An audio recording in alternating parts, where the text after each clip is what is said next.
With the passing of Lopsided Mama's baby Noah, the only calf that we have lost in 2025, we wanted to know why.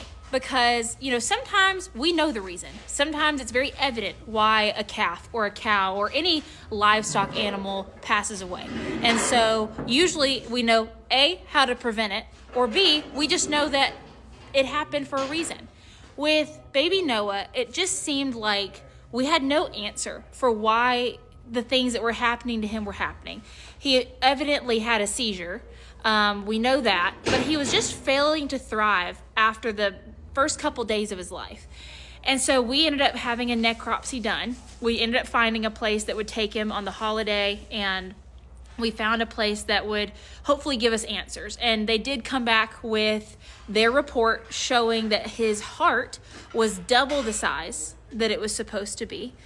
So he had a little too much heart for this world. And he also had a hole in one of his ventricles, in one of the valves, I believe, in his aortic valves. So he had a hole in his heart that was leaking. It was enlarged. And he also had a liver that was like twice the size it was supposed to be. So evidently he had a heart defect. And I don't believe there was much we could have done had we even known that. I think the last time we had something like that happen where it was a heart defect, I think it was about 7 or 8 years ago. And it was actually in like a weanling sized calf that was a little bit on the smaller side, but one day we just went out into the pasture and it had passed away. And so it's not something that we see super often. It's something we've seen a couple of times.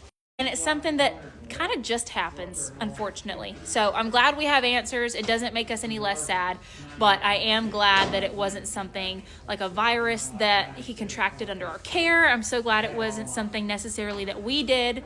So I hope that gives you some closure. This new little baby is the cutest thing ever. Let me know if you have any questions.